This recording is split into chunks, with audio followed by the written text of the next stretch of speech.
요한계시록 21장 3절과 4절 말씀, 하나님께서 우리에게 주신 말씀을 우리 한 목소리로 함께 읽겠습니다.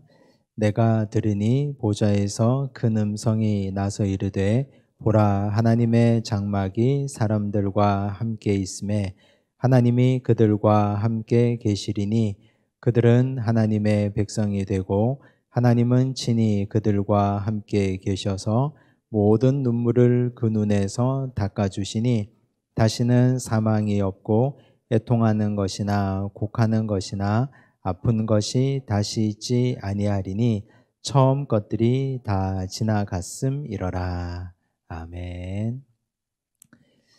네, 방금 읽은 말씀은 장례식 때 많이 들었던 말씀이죠. 네, 오늘은 우리 요한계시록 총 17번의 말씀 가운데 오늘은 16번째 시간입니다. 지금까지 계시록을 공부하고 살펴오는 동안 아마 들을 때는 다 기억이 날 것 같고, 아, 그렇구나, 그렇구나, 이렇게 생각을 했을 텐데, 그런데 듣고 나면 쉽게 잊어버리고, 하나도 기억이 나지 않는 것 같고, 아마 그럴 겁니다. 그런데 계시록을 공부하시면서 이게 두려운 말씀이 아니구나. 하나님께서 우리를 지극히 오래 참으시고 기다려 주신다는 사랑의 말씀이구나. 그 한 가지만 마음에 새겼다 하더라도 성공하신 겁니다. 그리고 조금 어려운 단어인데 우리 계속 반복했잖아요. 스케노, 카토이케오, 카데마이. 요 정도만 알고 있으면 굉장히 성공하신 겁니다. 오늘도 그 단어가 또 나오는데 요한계시록 이제 끝으로 다가올수록 이런 말씀이구나 하는 걸 깨닫고 또 한 가지 기억해야 될 게 있다면 계시록은 없던 말씀이 갑자기 계시록에서 툭 튀어나온 게 아니고 구약과 신약에 있는 말씀을 사도 요한이 환상 중에 받아 적은 말씀이라서 덜어보면 구약에도 있고 또 살펴보면 신약에도 있는 말씀이었다. 그래서 이걸 이단들이 가지고 자기들의 마치 전매 특허처럼 그렇게 함부로 풀 수 없는 말씀이다. 이 정도만 기억하셔도 아주 공부를 잘 하신 겁니다. 오늘은 새 하늘과 새 땅이라는 주제로 함께 공부를 해보려고 합니다. 새 하늘과 새 땅이라는 주제를 보면 새 것이 있으면 한 것이 있잖아요. 옛날 게 있고 새 것이 있는데 그러면 그 옛날 하늘과 옛날 땅, 옛날 바다는 누가 다스리던 곳인가? 이 질문을 먼저 하고 있습니다. 첫 번째 질문을 보면 교재 70쪽의 1번입니다. 땅과 바다는 누가 다스리던 곳이었습니까? 1절을 보시면 또 내가 새 하늘과 새 땅을 보니 처음 하늘과 처음 땅이 없어졌고 바다도 다시 있지 않더라. 하늘, 땅, 바다. 옛날 하늘, 땅, 바다. 그 가운데 특히 땅과 바다는 우리가 여러 번 살펴봤습니다. 특히 두 짐승 이야기할 때 땅을 정복하고 바다에 한 발을 딛고 있는 짐승들을 봤습니다. 교재에 나오죠? 계시록 13장 1절을 보시면 내가 보니 바다에서 한 짐승이 나오는데 뿔이 열이요 머리가 일곱이라. 뿔이 열이요 머리가 일곱이라. 7이라는 숫자는 완전한 수라 그랬잖아요. 뿔이 열이다. 이건 대단한 권세를 가진 짐승을 의미합니다. 그래서 땅을 차지하고 땅을 정복하고 있었던 짐승, 즉 짐승이라고 말하는 건 국가 권력, 로마 황제를 말한다 했습니다. 그래서 옛날 땅, 지나가 버린 옛날 땅을 다스리고 있었던 자는 짐승이었습니다. 이 땅의 세속 권력이었습니다. 바다는 또 누가 다스리고 있었는가? 계시록 13장 11절을 보니까 내가 봄에 또 다른 짐승이 땅에서 올라오니 어린 양같이 두 뿔이 있고 용처럼 말을 하더라. 11절이 바다에서 짐승이 올라온다 했으니까 여기는 바다를 다스리던 짐승이고 1절에 아까 우리가 13장 1절에 보니까 여기 바다에서 짐승이 올라온다. 바다를 다스리고 또 땅을 다스리고 바다와 땅을 다스리던 짐승들은 과거에 옛날 땅과 옛날 바다에 마치 주인처럼 보였던 것들입니다. 그런데 그것도 사실은 주인이 아니었습니다. 하나님께서 그들에게 1260일 동안 42달 동안 한때, 두때, 반때 동안 땅과 바다를 다스릴 권세를 그냥 주신 거죠. 원래 하늘과 땅의 주인은 하나님이신데, 그래서 그런 과거의 땅과 바다, 하늘을 다스리던 자들은 짐승들이었다. 그렇게 이해하시면 되겠습니다. 그러면 새 하늘과 새 땅은 누가 통치하는 곳일까요?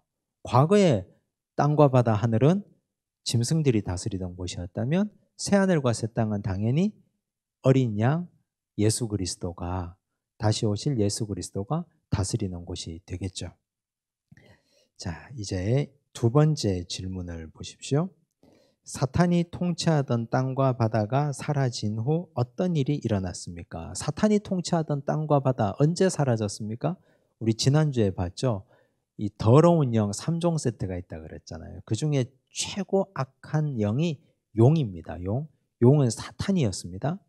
계시록의 용은 사탄인데 용이 짐승에게 권세를 줬습니다. 짐승은 국가 권력이었죠. 그리고 그 짐승이라는 국가 권력인 로마 황제를 추종하고 따르고 로마 황제에 붙어서 거기서 권세를 누리던 더러운 영이 있었는데 거짓 선지자들입니다. 거짓 선지자, 국가 권력인 짐승, 그 배후에 있었던 용, 이들이 다 심판당했습니다. 그들이 싹 다 심판당하고 나니까 이제는 새 하늘과 새 땅이 창조된 거죠. 자, 어떤 일이 일어났느냐? 3절과 4절, 아까 우리가 읽었던 건데요. 3절 다시 보시면 내가 들으니 보좌에서 큰 음성이 나서 이르되 보라, 하나님의 장막이 사람들과 함께 있음에 줄치세요. 하나님이 그들과 함께 계시리니, 또 나오죠. 또 줄치시고 그들은 하나님의 백성이 되고 하나님은 친히 그들과 함께 계셔서, 한 절에 함께 계신다는 말이 3번이나 반복됩니다. 성경에 똑같은 말씀이 계속 반복된다는 건 중요하기 때문이라고 그랬습니다. 함께 계신다. 이건 너무너무 중요한 단어입니다. 여기 계시다, 이 말은 거하다라는 말인데, 우리가 거하다라는 말을 3가지로 공부를 했잖아요. 가장 중요한 거, 거하다. 하나님께서 영적으로 우리와 함께 임재하신다. 이 거하다는 말을 우린 스케노오라고 배웠습니다. 스케노. 함께 살다, 거하다. 이건 스케노입니다. 근데 여기 거하다라는 말, 계신다라는 말을 스케노인데 그 앞에 한 단어가 더 붙었어요. 함께라는 말이 붙었어요.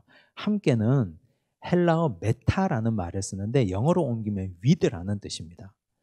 그래서 메타스케노라는 말은 함께 옆에 같이 붙어 있다라는 뜻입니다. 우리는 함께 있다는 말을 조금 느슨하게 생각하잖아요. 가족들이 그냥 집에 있으면 함께 있는 거고, 교회 공동체 성도들이 교회 모이지 않아도 다른 곳에 있어도 그냥 함께 있는 건데, 지금 여기 함께 있다는 것은 하나님께서 강한 소유권을 주장하시는 말씀입니다. 너는 내 거라는 뜻입니다. 나중에 하나님께서 천국에 우리가 함께 올라가면 그때는 영원히 함께 있겠지만 지금도 여전히 우리와 함께 계신다는 강한 소유권을 주장하시는 말씀이 메타스케노오라는 뜻입니다. 그럼 우리가 스케노오라는 말을 지금 다시 복습을 하니까 하늘에서 영적 임재와 예수 그리스도와 거하는 걸 스케노오라 한다면 내 멋대로 사는 거는 뭐라고 했습니까? 살긴 사는데 밥 먹고 살고 자연인으로 살고 죄 짓고 살고 남들처럼 그냥 다 흘러가는 대로 사는 거를 카토이케오라고 배웠습니다. 기억이 나시죠? 카토이케오라고 배웠습니다. 그 다 같이 사는 건데 카토이케오의 삶을 살면 절대로 안 되고 우리는 스케노의 삶을 살아야 된다.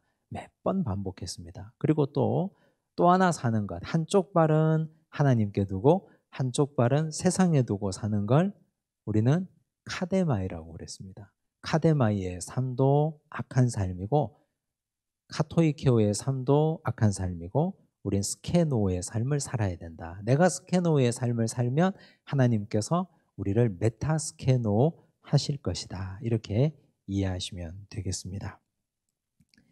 자, 이제 사탄이 통치하던 땅과 바다가 사라지면 우리는 하나님과 메타스케노, 영원히 함께 거하게 될 것입니다. 그렇게 되면 어떤 일이 벌어지느냐?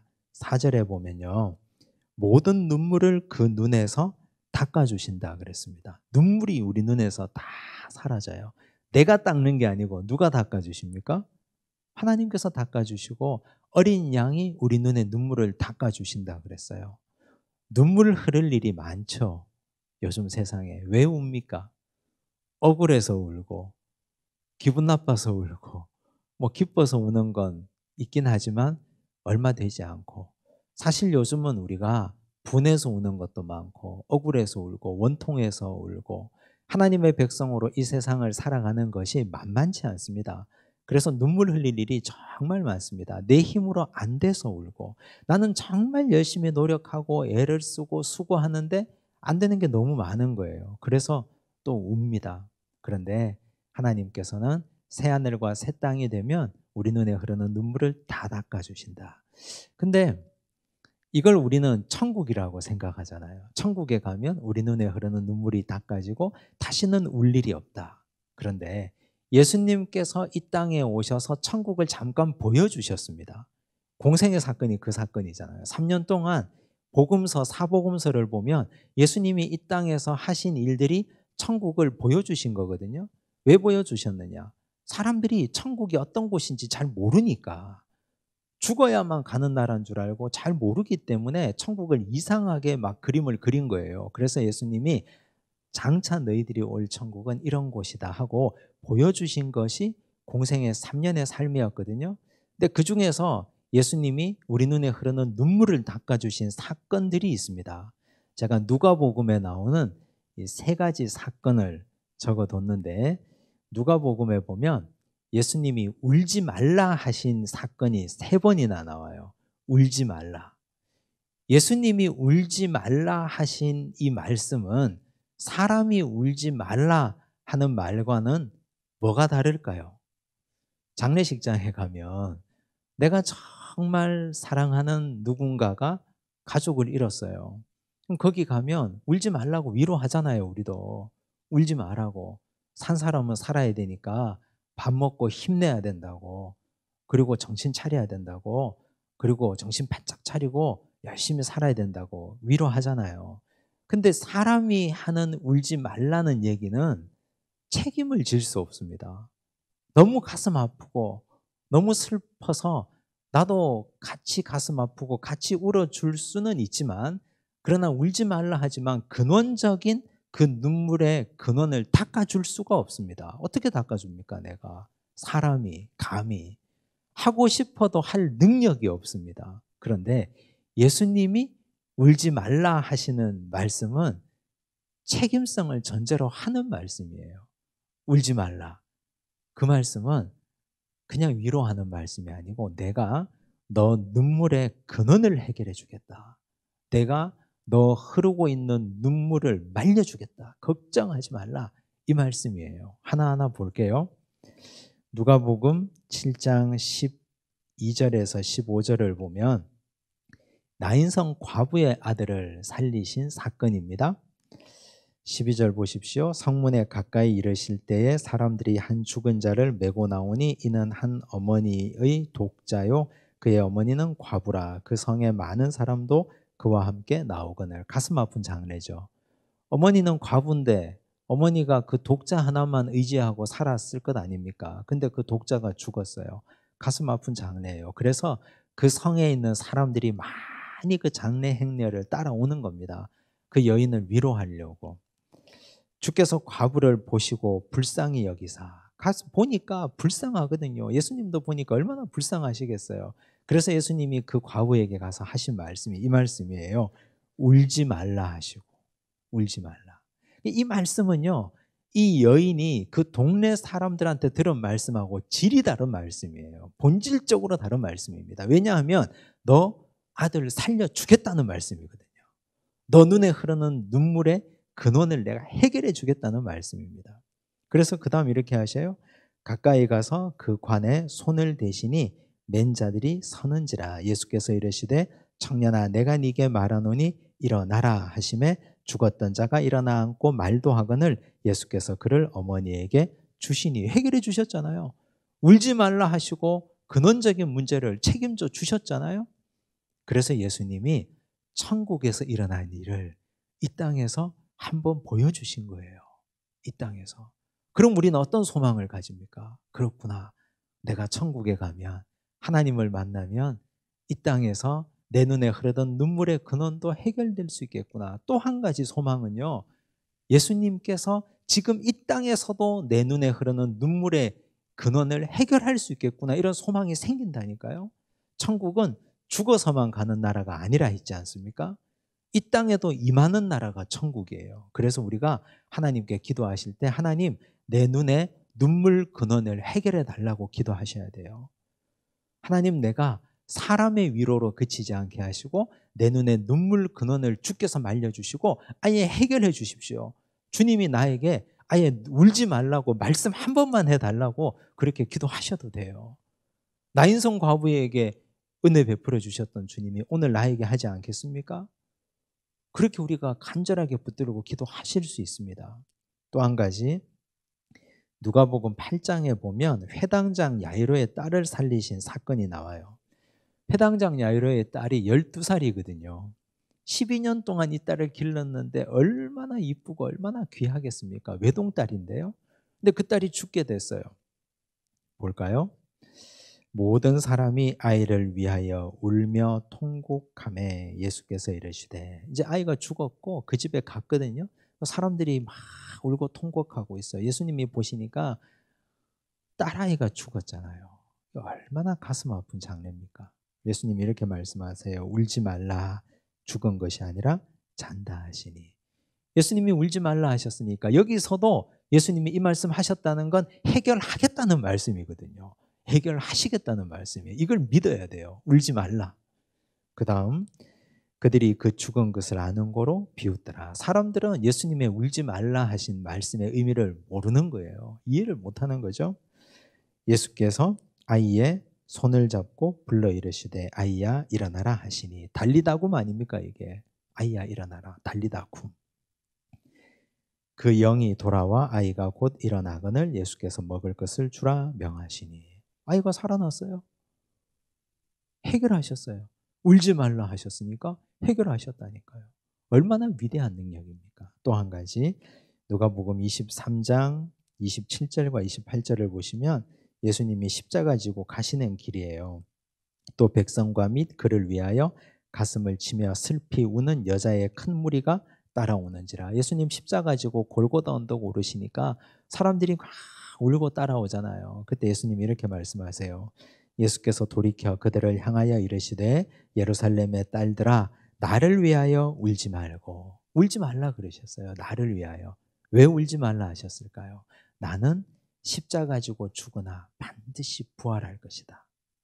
그래서 너희 지금 눈에 흐르는 눈물의 근원을 내가 말려주고 해결하겠다. 부활해서 내가 반드시 부활해서 너희의 슬픔을 해결해 주겠다는 말씀이거든요. 그러면서 뭘 위해서 울라 하셨습니까? 너희와 너희 자녀를 위하여 울라. 믿음 없는 너희와 너희 자녀를 위하여 울라. 이렇게 말씀하신 거예요. 예수님이 누가복음에서 울지 말라 3번 말씀하셨잖아요. 이 말씀을 예수님께서 그 말씀대로 책임지셨지 않습니까? 우리 눈에 눈물을 닦아주셨잖아요. 이게 천국이에요. 근데 그 천국은 죽어서만 가는 나라가 아니라 이 땅에서도 이루어지는 나라입니다. 그래서 우리가 오늘 구원받은 백성으로 하나님께 기도하실 때 요구하셔도 됩니다. 하나님, 나인성 과부의 눈물을 닦아주신 하나님, 야이로의 딸을 살려주시고 그 가정의 기쁨을 회복시켜 주신 하나님, 부활하셔서 여인들의 눈물을 기쁨으로 바꿔주신 하나님, 오늘 내 눈에도 눈물을 닦아주시고 책임져 달라고. 성경 말씀에 나오는 우리 하나님의 말씀과 예수님의 말씀은 책임성이라는 말씀으로 바꾸어 읽어서도 돼요. 예를 들어 안식일 규정이 있잖아요.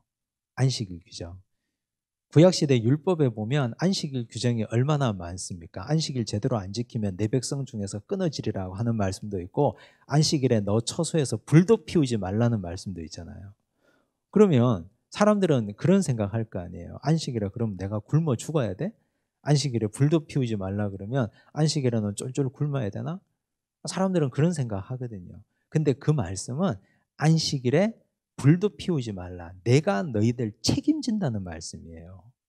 너희들이 안식일을 기억하여 거룩하게 지키면 너희들 6일 동안 이루어질 모든 생업을 더 축복해서 안식일에 불 피우지 않아도 먹고 살 만큼의 생업을 축복해 주겠다. 내가 너희 인생 책임지겠다는 말씀이 거기에 다 내포되어 있는 말씀이에요. 그걸 우리가 믿음으로 받아야 됩니다. 하나님께서 우리 상식과 조금 동떨어진 말씀을 하실 때는 아, 그렇구나. 책임지겠다는 말씀이구나. 그렇게 받아야 돼요. 11조 말씀 있잖아요. 11조를 내 창고에 들여보라. 그런 말씀이 있잖아요. 말라기 말씀에도. 하나님께서 말씀을 하시고 그리고 우리에게 헌금을 말씀하실 때는 11조 드리면 죽을 것 같잖아요. 수입이 적을 때는 못할 것 같은데 할 것 같은데 수입이 점점 많아지면 이거 드리면 굶어 죽을 것 같아요. 그런데 하면 드리면 하나님께서 책임진다는 말씀이 그 속에 포함되어 있는 말씀이에요. 그래서 성경 말씀은 하나님께서 우리에게 책임진다는 걸 전제로 하고 하시는 말씀이다. 그렇게 이해하시면 훨씬 더 강하게, 더 쉽게 다가올 것입니다. 자, 눈물을 닦아주시는 우리 주님 하나님에 대해서 우리 누가복음 3번의 말씀을 통해서 봤습니다. 자, 그리고 여기 레위기 말씀을 제가 인용을 해두었는데요. 함께 있다 하는 말씀 때문에 레위기 26장 11절과 12절을 인용을 했어요. 교재 70쪽 하단에 보시면 나오는데 제가 읽어보겠습니다. 내가 내 성막을 너희 중에 세우리니 내 마음이 너희를 싫어하지 아니할 것이며 나는 너희 중에 행하여 너희의 하나님이 되고 너희는 내 백성이 될 것이니라. 성막이요, 성막. 원래 스케노, 거하다라는 말은 성막을 이 스케노라는 말로 표현한 것이거든요. 구약에서 하나님께서 성막을 지으라고 하신 것이 출애굽기에 나옵니다. 이스라엘 백성들이 출애굽해 가는데 하나님께서 시내산 아래에 이스라엘 백성들을 멈추게 하세요. 그리고 그곳에서 두 가지를 주십니다. 시내산에서 오랫동안 쉽니다. 첫 번째는 모세를 불러서 율법을 주세요. 십계명을 주시잖아요. 두 번째는 성막을 만들게 하셨습니다. 성막을 만들게 하신 이유는 내가 이제부터 그 성막에서 너희와 함께 만나 주겠다는 뜻이에요. 하나님께서 성막 안에만 거하겠다는 뜻이 아닙니다. 하나님은 온 우주가 하나님의 보좌잖아요. 근데 그 좁은 성막, 인간이 만든 성막 안에 왜 거하겠습니까? 그런데 하나님 임재의 상징으로 성막을 만들라 하시고 그곳에서 너희와 만나 주겠다. 내가 거하겠다. 이렇게 말씀하신 겁니다. 그래서 그 성막이 모형이 돼서 나중에는 성전이 되잖아요. 근데 그 성전은 나중에 천국에 가면 성전이 있습니까? 없습니까? 천국에 교회가 있어요? 없어요? 원형의 성전이 있으니까 건물로 지은 성전은 있을 이유가 없습니다. 하나님께서 그 천국 그 자체가 성전이 되시니까 나중에 보면 나와요. 천국에는 성전이 없습니다. 교회가 없다는 얘기예요. 그런데 구약시대 때 성막을 통해서 하나님은 백성들과 함께 거하겠다, 만나주겠다 약속하신 겁니다. 이제 5절에서 8절까지 말씀을 보시면요. 보좌에 앉으시니가 하시는 말씀을 보셔야 돼요. 새하늘과 새 땅을 통치하시는 이 하나님께서 보좌에 앉으셔서 하시는 말씀입니다. 자, 5절 볼까요? 보좌에 앉으시니가 이르시되 보라 내가 만물을 새롭게 하노라 하시고 또 이르시되 이 말은 신실하고 참되니 기록하라 하시고 만물을 새롭게 이미 하셨어요. 그죠? 용도 심판하고 짐승도 심판하고 거짓 선지자도 심판하시고 이제 만물이 완전히 새롭게 되어서 새하늘과 새 땅이 새롭게 창조되었습니다. 6절 보십시오. 또 내게 말씀하시되 이루었도다. 여기 이루었도다 하는 헬라어가 기노마이라는 단어를 쓰는데 이 말은 계시록 16장 17절에 나왔습니다. 계시록 16장 17절 보시면 이제 이렇게 되어 있습니다. 함께 읽을까요? 일곱째 천사가 그 대접을 공중에 쏟음에 큰 음성이 성전에서 보좌로부터 나서 이르되 되었다 하시니. 일곱째 천사예요. 일곱째 천사. 일곱째 천사가 대접을 쏟았어요. 그리고 되었다. 이 말은 이루었다. 기노마이. 다 끝났다라는 뜻이에요. 이 말씀은 우리 귀에 익습니다. 왜 우리 귀에 익숙하냐? 예수님께서 십자가상에서 달리셔서 다 이루었다 하신 말씀이 이 말씀이거든요. 테텔레스타이, 기노마이 다 똑같은 말씀이에요. 다 이루었다. 예수님이 십자가상에서 달려 돌아가시면서 하신 마지막 말씀이 이제 너희들의 구원 계획을 나는 다 이루었다. 테텔레스타이. 일곱 번째 천사가 되었다 하는 것도 기노마이, 이루었다는 뜻이고, 지금 여기 보좌에 앉으시니가 말씀하시는 것 이루었도다. 뭘 이루었다는 말씀입니까? 구원을 다 이루었다는 뜻이에요. 두 가지죠. 구원도 이루었고 심판도 이루었습니다. 그런데 심판은 하고 싶지 않으셨어요. 창조주께서. 왜 그렇습니까? 끝까지 기다리고 돌아오게 하시고 또 돌아오게 하셨지만 돌아오지 않으니까 심판하실 수밖에 없잖아요. 그래서 이루었다는 말씀은 구원도 이루시고 심판도 이루었다. 이 말씀이에요. 그래서 이것은 십자가상에서도 그대로 일어난 것입니다. 십자가상에는 예수 그리스도의 사랑과 예수님의 공의가 함께 녹아 있잖아요. 죄를 벌하시는 주님의 공의와 그리고 인간을 사랑하시는 하나님의 사랑이 함께 다 들어가 있지 않습니까? 마지막 이루심도 마찬가지예요. 심판도 이루시고 구원도 이루셨습니다. 계속 말씀합니다. 나는 알파와 오메가요 처음과 마지막이라. 내가 생명수 샘물을 목마른 자에게 값없이 주리니. 생명수 샘물이 뭡니까? 구원을 얻는 거잖아요. 목마른 자는 뭡니까? 영적으로 갈급한 자에게 값없이 주신다 그랬어요. 구원은 우리에게 값없이 주어진 선물입니다. 구원을 누가 돈 주고 살 수 있습니까? 노력해서 얻을 수 있습니까? 이사야 55장 1절을 한번 보십시오. 함께 읽겠습니다. 오라 너희 모든 목마른 자들아 물로 나오라. 돈 없는 자도 오라. 너희는 와서 사 먹되 돈 없이 값없이 와서 포도주와 젖을 사라. 이사야 선지자가 이미 예언하셨잖아요.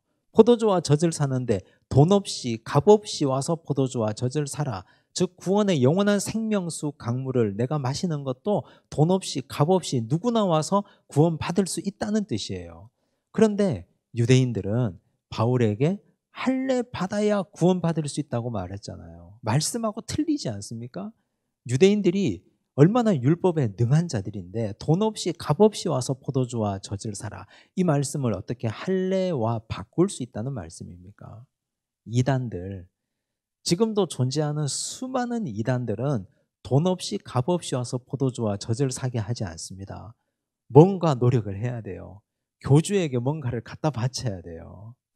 신천지 이단들 보십시오. 14만 4천에 들기 위해서 얼마나 노력하는지. 자기 있는 재산 다 팔아서 갖다 바치잖아요. 사이비 이단들, TV에 나오는 수많은 사이비 이단들과 지금까지 역사상 존재했던 수많은 이단들이 전부 다 값없이 돈 없이 포도주와 젖을 사라 한 이단들은 단 하나도 없습니다. 전부 다 교주의 배를 불리고 그들의 재산을 증식시키기 위해서 전부 다 돈을 갖고 와라, 값을 갖고 와라, 너희의 헌신과 수고와 노력과 젊음의 열정을 다 갖고 와라, 이렇게 가르쳤죠. 그런데 그리스도의 복음은 값없이 돈 없이 포도주와 젖을 사는 거예요. 그렇게 해서 구원받고 나니까 그 은혜가 값지고 고맙잖아요. 그 은혜가 너무 고맙잖아요. 그래서 내가 헌신하는 겁니다. 이 순서가 정말 중요하지 않습니까? 우리 로마서 공부할 때도 했지 않습니까? 순서가 바뀌면 안 됩니다. 열심히 노력하고 최선을 다해서 구원을 쟁취하는 것이 아니고 값없이 의롭다 하심을 받았기 때문에, 칭의 받았기 때문에 그 은혜가 너무 놀라워서 성화의 삶을 성실하게 살아가는 거예요. 그래서 성화되고 그래서 영화롭게 되고. 이 순서가 중요한데 이단들은 순서를 바꿔요. 순서를. 구원의 순서가 바뀌면 이단되는 건 순식간에 일어나는 일이에요. 근데 그 경계선상에 서 있는 사람들도 있고 교회도 많아요. 아슬아슬하게 줄타기 하는 교회들. 뭔가 자꾸 하라 그래요. 뭔가 자꾸 막 열심히 하라 그래요. 그래서 자꾸 덕을 쌓으라 그러고 그래요. 우리 옛날에 뭐 그런 거 많이 해보셨을 거예요. 막 그래프 해가지고 올라가고 스티커 해가지고 막 100점까지 올라가고 그런 거 교회에서 별로 좋지 않아요. 그걸 시각적으로 보는 순간 그게 바로 공로주의가 되고 그게 바로 내 행위에 대한 열심이 되는 거니까 별로 좋지 않아요. 전도한다고 자꾸 어른들에게, 어린아이들에게는 할 수 있어요. 어린아이들을 전도하면 선물 주고 좋은 거니까. 이건 참 귀한 거라는 사인으로 주는 거. 그런데 다 큰 성인들에게 이제 충분히 이해하고 다 깨닫고 알만한 분들에게 전도하면 뭘 자꾸 준다 그러고 뭐 하면 금반지 준다 그러고 여행 보내준다 그러고 별로 좋지 않습니다. 그게 뭐가 좋아요? 이 땅에서 상급 다 받아버리는데. 그래서 우리는 돈 없이 값 없이 포도주와 젖을 사는 것이 복음이라는 사실을 기억하셔야 돼요. 보좌에 앉으시니가 말씀하셨지 않습니까? 7절 이기는 자는 누구에게 이기는 자입니까? 누구에게? 그 성경을 읽을 때 자꾸 물음표를 해보세요. 이기는 자. 누구에게? 짐승에게, 세속 권력에게, 666 짐승의 표를 받지 않은 자에게, 황제 숭배하지 않는 자에게. 오늘 우리는 이 세속의 모든 죄악된 세상에서 지지 않고 그들에게 무릎을 꿇지 않는 나에게 이것들을 상속으로 받으리라. 이기는 자는 상속으로 받는다. 그래서 상속 좋아하시죠, 여러분들? 상속 세는 싫어하는데 상속 받는 건 좋잖아요. 근데 복음에서 받는 상속은 세금도 필요 없어요. 뭘 상속으로 받느냐? 우리가 기대한 거하고는 좀 다른 걸 상속으로 받을 거예요. 보십시오. 나는 그의 하나님이 되고 그는 내 아들이 되리라. 하나님의 아들이 되는 상속을 받는 거예요. 내가 하나님의 아들이 되면 예수님과 난 어떻게 돼요? 형제지간이 된다니까요. 동급이 된다니까요. 예수님이 그렇게 가르쳤잖아요. 이미 우리에게 기도를 하나님을 아버지라 부르라고 하셨지 않습니까? 예수님도 하나님을 아버지라 불렀기 때문에 우리도 하나님을 아버지라 부르고 나와 예수님은 한 가족이 된 거예요. 하나님을 아버지라고 부르는 우리 모든 성도들은 다 한 가족이 되고 우린 하나님의 상속자가 된 겁니다. 근데 이 상속자는요, 특권과 의무를 동시에 가집니다. 특권은 뭡니까? 하나님의 권능과 예수님의 능력을 내가 한꺼번에 다 받을 수 있잖아요. 근데 동시에 아들이 받은 고난도 받아야 돼요. 고난도 받아야 돼요. 하나는 받고 싶은데 하나는 받고 싶지 않으면 상속을 포기할 수밖에 없습니다. 그래서 받으려면 다 받아야 돼요. 고난도 받고 영광도 받고 아들이 십자가도 받고 부활도 받으신 것처럼 아버지 저는 십자가는 싫어요. 부활만 하고 싶어요. 그럴 수 없잖아요. 죽어야 부활하는 거니까. 그래서 우리는 고난도 받고 영광도 받는다. 이기는 자는 하나님의 아들이 되는 상속자의 특권을 누린다. 기억하시기 바랍니다. 8절 보십시오.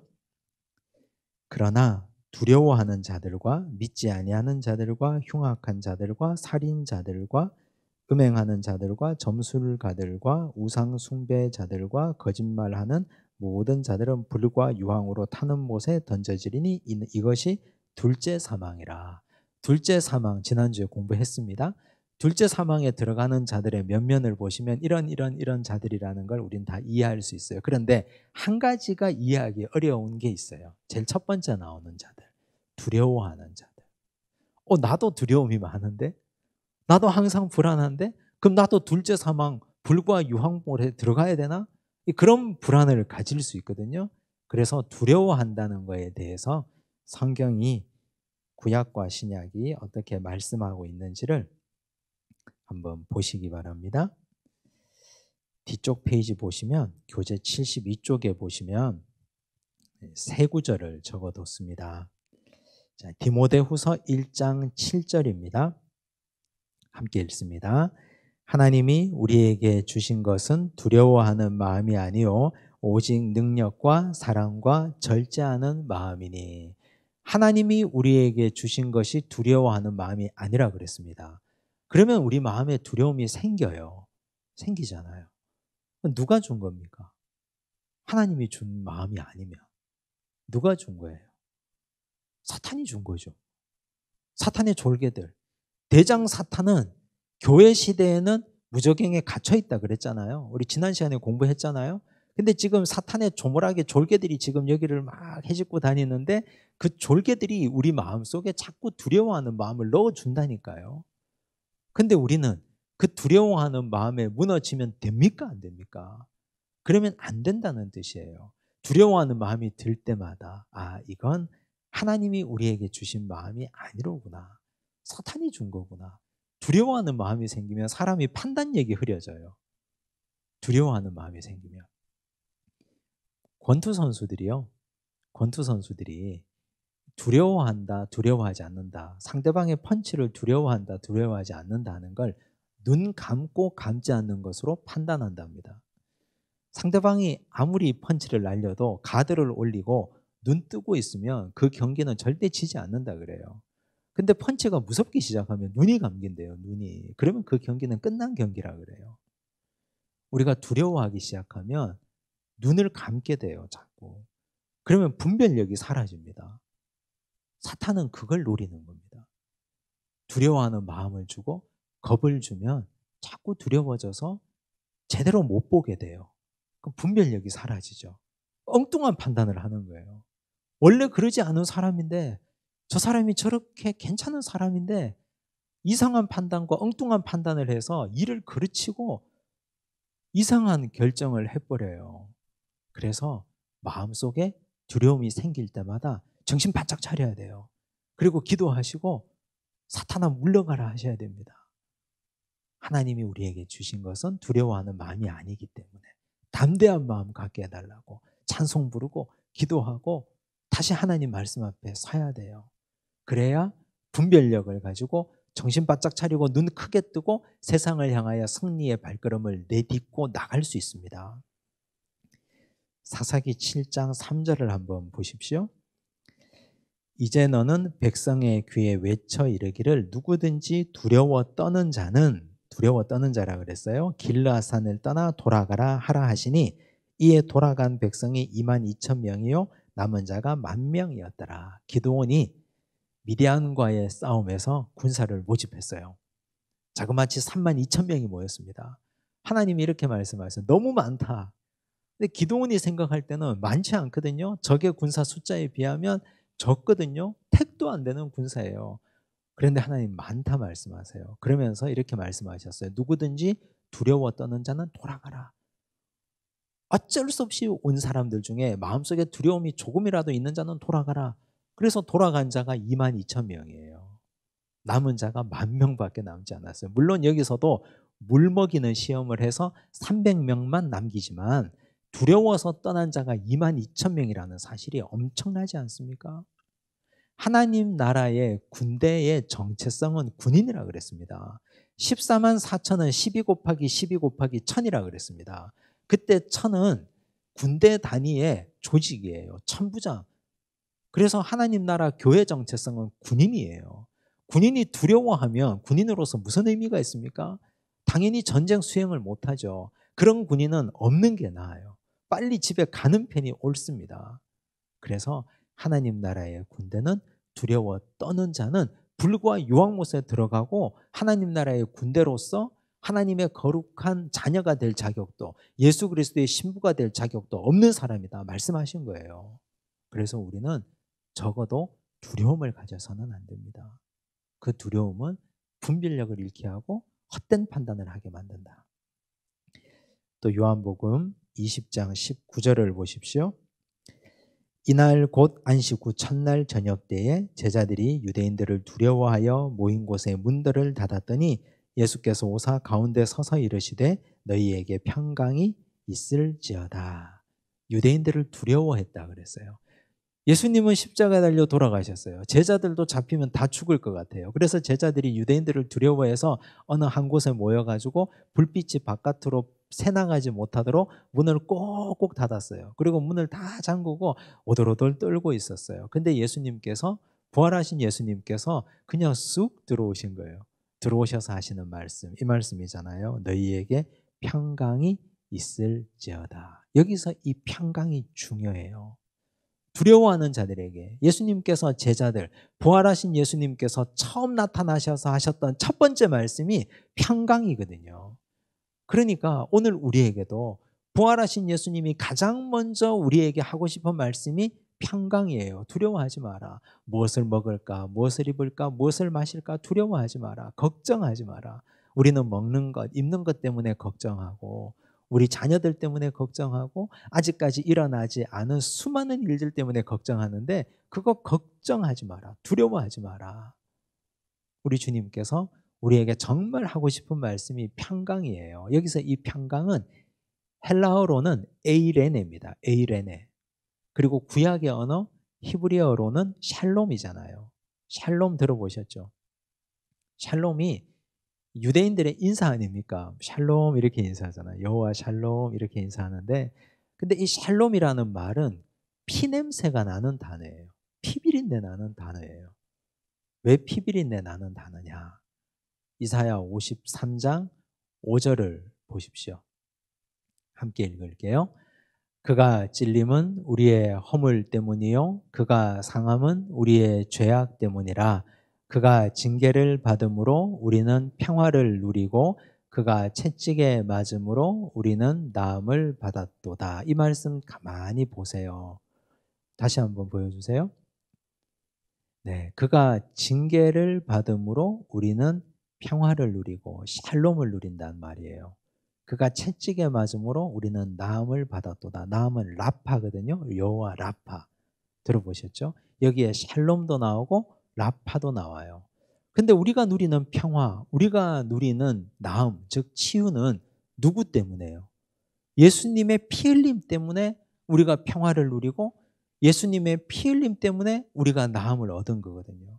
사실은 내가 피 흘리고 내가 죽어야 되는데 예수님께서 대신 피 흘리시고 예수님께서 대신 죽으셔서 내가 평화를 누리고 내가 나음을 입은 거예요. 그런데 평화를 누려야 될 내가 두려움에 떨고 있으면 십자가에 달려 돌아가신 예수님 억장이 무너지지 않겠습니까? 내가 누구 때문에 죽었는데, 내가 누구 때문에 채찍받고, 내가 누구 때문에 십자가에 달려 죽었는데 이놈은 왜 두려워하고 이놈은 왜 불안해하고 왜 겁을 내느냐고. 예수님 억장이 무너지지 않겠습니까? 그래서 우리는 두려워해서는 안 돼요. 그게 우리의 의무입니다. 이건 이제 전쟁 이후 세대를 사는 우리에게도 적용되는 말씀이잖아요. 올해 6.25가 한국전쟁 발발 71주년 기념되는 6.25잖아요. 자, 그런데 전쟁에 얼마나 많은 분이 피를 흘렸습니까? 우리나라 분들만이 아니고 해외에서 온 수많은 유엔군들까지 다 피 흘렸잖아요. 그분들의 피 흘림 때문에 우리가 지금 평화를 누리고 있잖아요. 근데 오늘 우리가 이 평화를 누리는 것에 대한 경각심 없이 자유대한민국을 이렇게 보존하고자 하는 경각심 없이 공산주의에 대해서 별 생각 없이 그냥 살아가는 거는 피 흘린 우리 조상들에 대한 예의가 아니잖아요. 그들이 왜 죽었는데요? 이영만리 타국에 유엔군이 와서 왜 죽었습니까? 이 땅의 자유 대한민국을 위해서 그들이 피 흘렸지 않습니까? 근데 오늘 우리가 누리는 자유를 이 공산주의와 맞바꾸려고 한다? 이럴 수 없는 일이잖아요. 그럴 수 없는 일이잖아요. 이것도 우리가 억장이 무너지는 일인데, 우리 하나님께서 아들을 이 땅에 보내시고 십자가에 못 박아서 죽게 하셨는데, 그래서 우리에게 평화를 주시고 샬롬을 주시고 에이레네를 주셨는데 우리가 두려워하면 그건 하나님을 욕보이는 일이에요. 예수님 가슴 아프게 하고 예수님 억장 무너지게 하는 일이에요. 그래서 먹는 것, 입는 것, 정말 아무것도 아닌 것 때문에 절대 두려워하시면 안 됩니다. 두려운 마음이 들 때마다 항상 기도하셔야 돼요. 두려워하는 마음이 들 때마다 하나님께 엎드리시고 기도하셔야 돼요. 그 마음은 처음에 잡아야 돼요. 그렇지 않으면 분별력을 잃어서 눈 감고 다니다가 사고치기 딱 좋습니다. 절대 두려워하는 마음은 가만히 내버려 두시면 안 됩니다. 눈덩이처럼 불어납니다. 엄청나고 거대한 집을 짓습니다. 그 두려움이. 초기에 잡아야 됩니다. 두려워하는 자들에 대해서 우리가 공부해 봤습니다. 이제 또 보시면 이제 새 예루살렘입니다. 새 예루살렘. 새 예루살렘이 있으면 헛 예루살렘도 있겠죠. 옛날 예루살렘. 예루살렘은 왜 중요하냐? 성전이 거기에 있거든요. 성전이. 근데 이제 새 예루살렘에는 진짜 성전이 있어요. 인간이 지은 돌로 된 교회는 없지만 하나님이 계시니까 그곳이 성전이 되겠죠. 요한은 새 예루살렘을 어떻게 설명합니까? 2절을 보시면요. 이렇게 나와요. 또 내가 보매 거룩한 성 새 예루살렘이 하나님께로부터 하늘에서 내려오니 그 준비한 것이 신부가 남편을 위하여 단장한 것 같더라. 자, 거룩한 성 새 예루살렘. 이게 뭐라고요? 신부가 남편을 위하여 단장했다. 신부는 곧 교회라 그랬잖아요. 신부가 곧 교회고 교회가 곧 새 예루살렘이에요. 이해가 되시죠? 예. 자, 9절 보시면 7 대접을 가지고 마지막 7 재앙을 담은 7 천사 중 하나가 나와서 내게 말하여 이르되 이리 오라. 내가 신부 곧 어린 양의 아내를 내게 보이리라 하고, 신부가 곧 어린 양의 아내고 이분이 곧 새 예루살렘이에요. 교회. 그렇죠? 10절 성령으로 나를 데리고 크고 높은 산으로 올라가 하나님께로부터 하늘에서 내려오는 거룩한 성 예루살렘을 보이니. 거룩한 성 예루살렘이 어디에서 내려온다 그랬습니까? 하늘에서 내려온다 그랬어요. 하늘에서. 하늘에서 내려온다는 느낌이 어떤 느낌이에요? 순결하고 완전하고 이제는 승리가 다 이루어져서 이제는 완벽한 성 새 예루살렘이 하늘에서 내려온다. 그런 느낌이시죠. 근데 이것은요, 지금 우리가 21장을 공부하고 있거든요. 21장은 용도 싸워서 이기고 용도 끝내고 짐승도 처단하고 더러운 영의 거짓 선지자도 다 처단했어요. 근데 아직까지 싸움도 제대로 벌어지지 않았던 3장 말씀에서 이미 거룩한 성 새 예루살렘이 하늘에서부터 내려온다고 이미 말씀하신 게 나와요. 3장 12절을 한번 볼게요. 이기는 자는 내 하나님 성전의 기둥이 되게 하리니 그가 결코 다시 나가지 아니하리라. 내가 하나님의 이름과 하나님의 성 곧 하늘에서 내 하나님께로부터 내려오는 새 예루살렘의 이름과 나오죠. 하늘에서 내 하나님께로부터 내려오는 새 예루살렘의 이름. 하늘에서 새 예루살렘이 내려온다 그랬거든요. 이미 3장에서 하늘에서 새 예루살렘이 내려온다 그랬다는 말은 이미 이 싸움은 이겨놓은 싸움이라는 뜻이었어요. 3장에서 이미 하늘에서 새 예루살렘이 내려온다 그랬는데, 근데 21장에 다시 이 얘기가 나오잖아요. 그러면 계시록에서 계속 반복되는 건 뭐냐? 이미 이겨두신 싸움을 우리가 확인하고 밟고 나가는 거다, 이런 뜻입니다. 물론 그 가운데 전투가 치열해요. 사탄의 영을 받은 자들이 가만히 두지 않아요. 치열해요. 한때, 두때, 반때, 42달, 1260일 사탄에게 내어준 바 된다 그랬어요. 그 말씀이 또 나오죠. 계시록 11장 2절입니다. 계시록 11장 2절 함께 읽겠습니다. 성전 바깥 마당은 측량하지 말고 그냥 두라. 이것은 이방인에게 주었은즉 그들이 거룩한 성을 42달 동안 짓밟으리라. 42달 동안 짓밟는다 그랬어요. 이미 그건 42달 동안 한시적으로 주신 고난의 기간입니다. 그런데 궁극적인 승리는 누구의 것이다? 우리의 것이에요. 이미 우리에게 주신 궁극적인 승리가 있다는 뜻이에요. 이걸 꼭 기억하시면 좋겠습니다. 자, 그 다음 73쪽의 두 번째 질문요.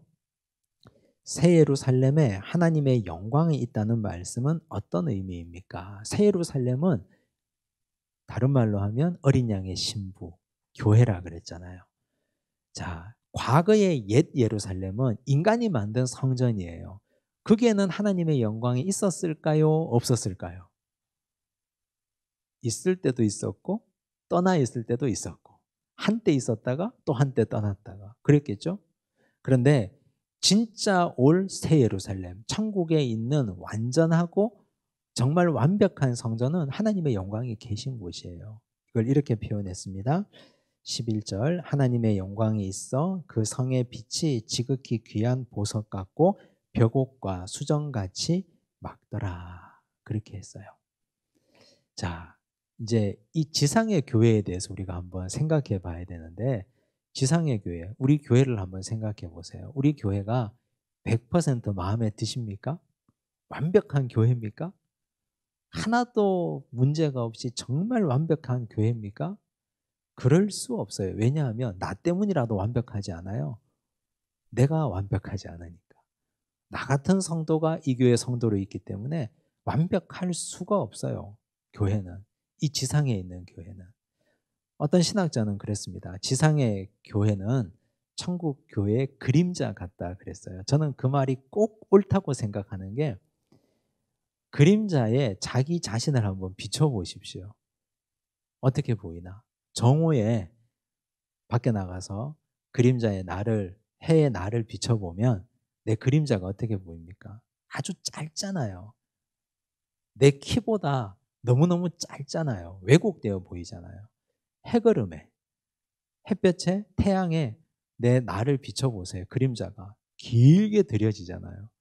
왜곡되어 나타나잖아요. 그런 거예요. 교회는 천국의 그림자라 그랬는데 천국의 교회 모습을 제대로 비치지 못할 때가 많다니까요.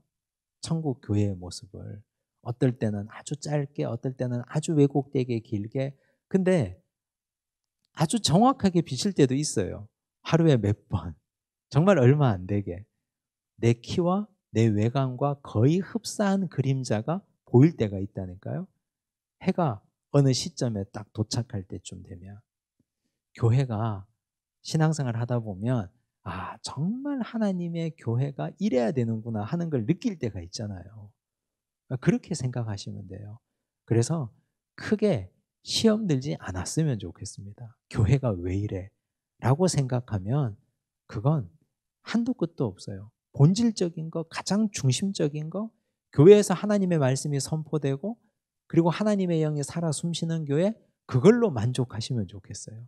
그 외에 부차적인 여러 가지 문제들은 모든 이 땅의 지상의 교회들이 다 가지고 있는 문제들이에요. 사람들끼리 모여서 살다 보니까 일어나는 일들, 해소할 수 없는 일들, 천국의 그림자 같은 일들이니까 어떨 때는 왜곡되어 나타내 보일 때도 있다. 이걸 생각하고 염두에 두시면 좋겠습니다. 자, 새 예루살렘의 외관이 어떠한가 보실까요? 자, 크고 높은 성곽이 있고 12문이 있는데 문에 12천사가 있고 그 문들 위에 이름을 썼으니 이스라엘 자손 12지파의 이름들이라. 계속 반복되는 게 뭐예요? 12이라는 게 반복되죠. 그 중에 이스라엘 자손 12지파의 이름들이라. 요걸 일단 줄을 쳐두시고요. 동쪽에 세 문, 북쪽에 세 문, 남쪽에 세 문, 서쪽에 세 문이니 그 성의 성곽에는 12기초석이 있고 그 위에는 즉 기초석 위에는 어린 양의 12사도의 12이름이 있더라. 12기초석, 기초석에는 어린 양의 12사도의 12이름이 있다 그랬어요. 자, 12지파의 이름은 구약의 성도들을 얘기하고 12사도의 이름은 신약의 성도들을 말한다 그랬어요. 우리 14만 4천 공부할 때 배웠잖아요. 12 곱하기 12 곱하기 1000. 앞에 12는 구약의 성도들, 뒤에 12는 신약의 성도들. 1000은 교회의 정체성을 말한다 그랬습니다. 여기 정확하게 나오잖아요. 천국 교회에 누가 있어요? 구약의 성도들이 다 있다는 얘기예요. 또 천국 교회에 신약의 성도들이 다 있다는 뜻이에요. 이것만 봐도 14만 4천이 숫자적으로 그냥 14만 4천이라고 말하는 저 이단들의 말이 허구라는 게 또 드러나지 않습니까? 신약과 구약에 있는 수많은 성도들, 예수 그리스도의 신부가 되어 있는 분들이 새 예루살렘에 다 계신다는 뜻이에요. 주기철 목사님도 계시고 손양원 목사님도 계시고 베드로도 계시고 바울 선생님도 계시고 우리 아버지도 계시고 어머니도 계시고 먼저 가신 우리 교회 권사님도 장로님도 집사님도 성도님도 다 그곳에 계신다는 뜻이에요. 새 예루살렘이. 자, 여기 보면 4번에 보면 새 예루살렘을 측량한 결과가 어떠하냐. 측량을 했어요. 15절 보시면 내게 말하는 자가 그 성과 그 문들과 성곽을 측량하려고 금 갈대자를 가졌더라. 그 성은 네모가 반듯하여 길이와 너비가 같은지라. 그 갈대자로 그 성을 측량하니 12,000 스타디온이요 길이와 너비와 높이가 같더라. 12,000 스타디온. 이게 12,000 스타디온 뭐 이게 얼마에 오늘날의 규격으로 계산하면 얼마냐 이건 별로 중요하지 않아요. 12 곱하기 1000이라는 게 중요하죠. 12라는 수가 또 여기 나옵니다. 그리고 그 성곽을 측량함에 144 규빗이니 사람의 측량 곧 천사의 측량이라. 144 또 나오죠. 그죠? 12 곱하기 12. 이건 12가 3과 4의 곱이니까 완전수라고 말했고 12와 12가 또 곱해졌다는 말은 이 새 예루살렘에 엄청나게 많은 구원받은 백성들이 그곳에 다 거하고 계신다. 내가 만나고 싶은 분도 그곳에 가면 만날 수 있다. 이런 뜻이 여기에다 함의되어 있습니다.